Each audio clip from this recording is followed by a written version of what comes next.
Assalamualaikum. Waalaikumsalam warahmatullahi wabarakatuh. Baik, sebelum kita mengawali kegiatan, marilah kita berdoa terlebih dahulu, dipimpin oleh ketua kelas. Silakan pimpin doa. Kali belajar pada pagi hari ini alangkah baiknya berdoa dimulai. Berdoa selesai. Baik, Bapak Presiden terlebih dahulu, hari ini yang tidak berangkat siapa? Pandu Pak Guru. Pandu tadi sebelum saya Pak katanya ada acara keluarga. Pandu Prasetyo mau berangkat acara keluarga. Baik semuanya, marilah kita selalu giat untuk belajar di sekolah, belajar dimanapun. Jadi belajar itu tak kenal umur, tak kenal usia, tak kenal tempat, tak kenal waktu. Semuanya itu harus belajar. Dan niatkan kita ketika berangkat sekolah untuk belajar, diniatkan sebagai ladang ibadah kita. Oleh karena itu, marilah kita selalu berproses menjadi manusia yang lebih baik, sehingga kita akan menjadi orang yang sukses di masa depan yang nanti, dan kalian bisa menggapai cita-cita kalian dan impian kalian semuanya. Bagi semuanya, materi kita pada hari ini yaitu tentang puisi. Sebelum kita belajar tentang puisi, apakah kalian tahu kenapa sih kita harus belajar tentang puisi? Saya tahu Pak, Kenapa? untuk mengutarakan hati seseorang. Misalnya, saya ingin mengutarakan ungkapan saya perasaan kepada orang tersebut, bisa menggunakan puisi. Bagus sekali. Betul sekali. Kenapa kita harus belajar puisi? Karena puisi itu adalah ungkapan karena seseorang mengungkapkan perasaan kita. Kalau kita marah diungkapkan dengan kata-kata yang tidak enak, orang akan tersinggung. Tapi kalau kita marah diungkapkan dalam sebuah puisi, itu menjadi kaya.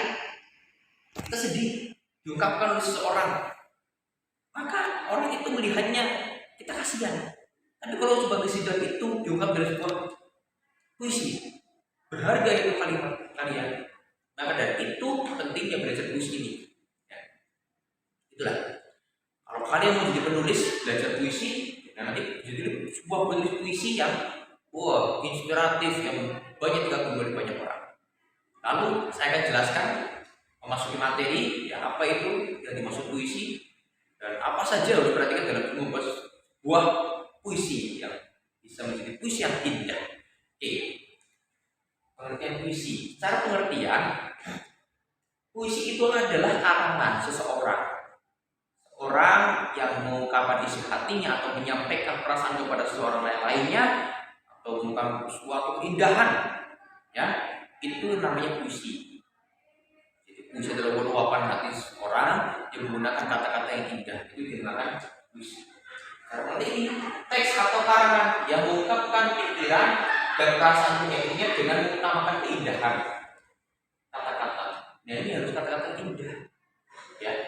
Dalam puisi kita dapat mengungkapkan berbagai hal seperti kerinduan, ya, ketika kita rindu kepada seseorang di lapang rindu kita melalui sebuah puisi. Wah, karya yang indah yang bisa menjadi sebuah karya yang luar biasa. Ini indah. Lalu selain ada kerinduan, kegelisahan, ketika kita sedang gelisah, diungkapkan kegelisahan kita dalam sebuah puisi, itu karya yang luar biasa. Maka pengagungan kepada seseorang, kita sangat ingin memuji kekasih kita, memuji guru kita, memuji pahlawan kita.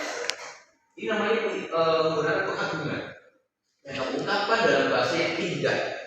Terus menggunakan bahasa indah, bukan bahasa sembarangan. Gitu.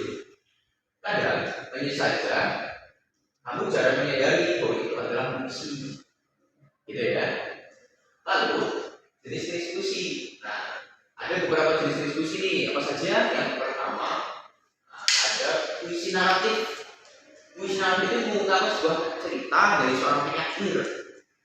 Penyair itu menceritakan pengalamannya yang sedih dalam masa kecilnya. Diungkapkan melalui puisi, namanya puisi naratif.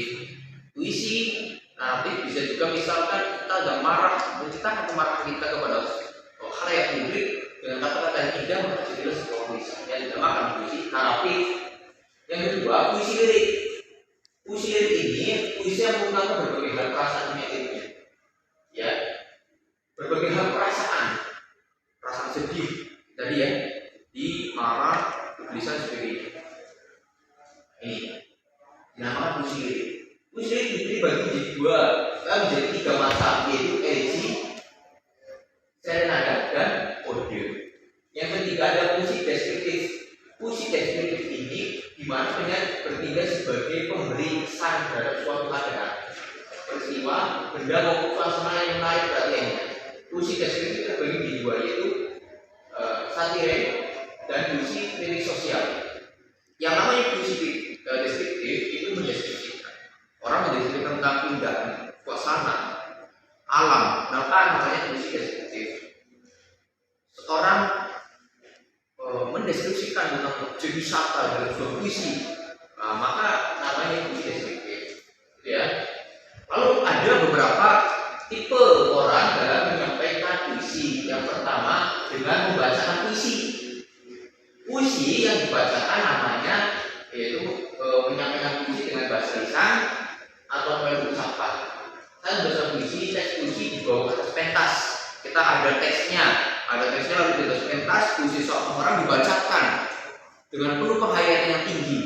Dibaca nih dengan penghayatan yang tinggi, maka itu namanya puisi yang dibacakan. Ada bentuk penyampaian puisi yang dideklamasikan. Deklamasikan karena puisinya sendiri, jadi tidak beda dengan membacakan. Kalau membaca ya dibaca ada teksnya. Kalau deklamasi nggak ada teksnya, dia menyampaikan puisinya, ungkapannya, perasaannya. All itu namanya deklamasi puisi. Ya. Lalu puisi yang dipertunjukkan. Nah ini misalnya ini musikalisasi puisi dan dramatisasi puisi dalam sebuah musik. Ya, di musik orang menyampaikan puisi, ada alunan musiknya, ini namanya puisi yang dipertunjukkan atau musikalisasi puisi, atau bisa didramatisasikan. Ya, di drama ya ada skenario-nya, drama yang mana juga itu penyampaian puisi. Pada puisi kita bisa mengubah puisi menjadi sebuah lagu. Ya, oleh karena itu penyampaian puisi dan irama lagu harus diberi keselarasan supaya lebih hikmat didengar. Berarti ya, unsur pembentuk puisi. Yang pertama majas dan irama. Teks puisi merupakan teks atau karangan yang mengungkapkan pikiran dan perasaan penyairnya dengan menggunakan pendengaran kata-kata. Teks puisi mengutamakan majas dan juga irama. Ini harus nanti akan kita bahas itu apa majas dan irama. Yang kedua, penggunaan kata-kata konotasi. Kata konotasi adalah kata yang bermakna tidak sebenarnya. Ya, kata itu adalah mengalami penambahan-penambahan. Ya, baik itu berdasarkan pengalaman, kesan maupun imajinasi dan perasaan penyair. Yang ketiga, kata berlambang. Lambang atau simbol adalah sebuah seperti gambar, tanda atau kata yang menyatakan maksud tertentu. Misalnya rantai dan padi kapas dalam gambar bentuk Pancasila, tunas kapas sebagai lambang pramuka. Itu kata berlambang. Lalu pengimajinasian dalam puisi. Unsur ini bisa berada imajinasinya. Pengimajinasian puisi ini kata atau susunan kata yang dapat menimbulkan khayalan atau imajinasi seseorang. Ini unsur pembentuk puisi. Lalu ini ada contoh puisi ini ya, puisi Diponegoro karya Chairil Anwar di Diponegoro. Nanti tugas kalian adalah memahami puisi karya Chairil Anwar yang dijudul Diponegoro. Setelah itu nanti ketika kalian sudah memahami, kalian pentaskan di depan nih ya, dengan cara membacakan puisi. Nanti saya nilai mana yang membacakan puisinya bagus, mana yang membacakan puisinya biasa-biasa saja, mana yang belum bisa sama sekali tahu cara membaca puisi. Ini saya nilai sehingga nanti saya contohkan mana sih sebuah orang yang membacakan puisi dengan baik dan benar. Itu. Nanti silakan kalian catat ini puisinya, catat lalu kalian maju ke depan ya, di depan kalian maju semuanya sehingga membaca puisi. Itu yang bisa saya sampaikan. silahkan kalian kerjakan tugas kalian masing-masing. Terima kasih banyak atas waktunya, dan ini materi dari tentang puisi. Selamat belajar, selamat mengerjakan tugas dari Bapak. Minggu depan kita bertemu lagi dengan Bapak. Materinya masih sama dari kaitannya dengan puisi ya. Kalian membacakan sebuah puisi. Begitu ya. Terima kasih banyak. Demikian semuanya. Sampai sini ada yang perlu ditanyakan? Ya Pak, mau bertanya. Ya, mau bertanya apa? Ini. Langkah-langkah apa saja yang harus disiapkan untuk membuat puisi? Baik, langkah-langkah apa saja yang perlu disiapkan dalam membuat puisi? Baik, akan saya jawab pertanyaan dari Edi Susilo tentang langkah apa saja yang harus kita lakukan dalam membuat sebuah puisi. Dalam membuat sebuah puisi, kita harus tahu dulu unsur-unsurnya. Yang kedua, kita harus memahami apa isi puisi itu. Kita harus tahu apa yang akan kita sampaikan dalam membuat sebuah puisi. Sehingga ketika kita sudah tahu dan kita keluarkan dalam bentuk tulisan, maka puisi itu akan menjadi sebuah puisi yang indah dan bisa dibaca dengan penghayatan yang nikmat, serta menjadi puisi yang mana bisa bermanfaat bagi semuanya. Pelajaran sudah selesai, saya ingin salah satu bisa menyampaikan kesimpulan yang ada pada materi pada hari ini. Saya akan menyimpulkan bahwasannya dalam puisi itu kita dapat mengungkapkan berbagai hal seperti kerinduan, kegelisahan, atau romansa, pengagungan yang kita ungkapkan dalam bahasa indah. Tapi hanya saja ketika kita mengungkapkan perasaan, kita jarang menyadari bahwa itu adalah sebuah puisi. Terima kasih untuk Saudara Edi Susilo yang sudah menyampaikan kesimpulan terkait dengan materi kita pada hari ini. Baik, karena pertemuan pada hari ini kita sudah selesai, sebelum Bapak tutup pertemuan ini, Bapak akan menceritakan sebuah kisah motivasi yang sangat indah. Bagaimana seekor ular dan seekor ulat, bahwa ular dan ulat itu sama-sama hewan yang jahat.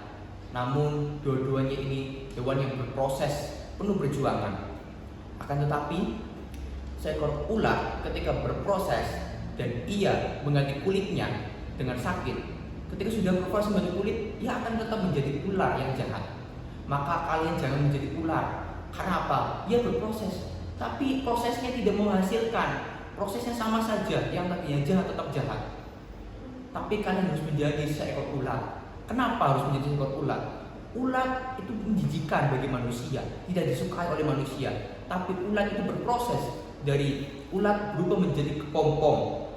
Ia ketika menjadi kepompong, ulat berjuang menahan panas, menahan angin, menahan dingin, menahan badai hujan dan sebagainya.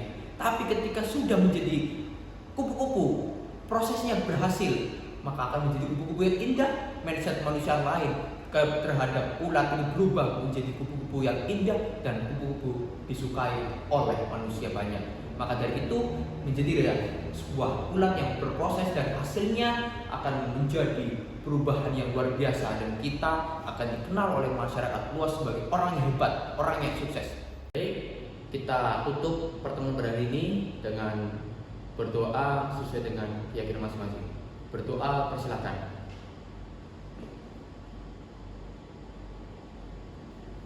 Selesai. Demikian yang dapat saya sampaikan. Terakhir, marilah kita selalu bersyukur kepada Tuhan Yang Maha Esa, supaya kita dalam langkahnya selalu diberikan kemudahan olehnya. Demikian yang dapat saya sampaikan. Wabillahi taufik wal hidayah. Wassalamualaikum warahmatullahi wabarakatuh. Waalaikumsalam warahmatullahi wabarakatuh.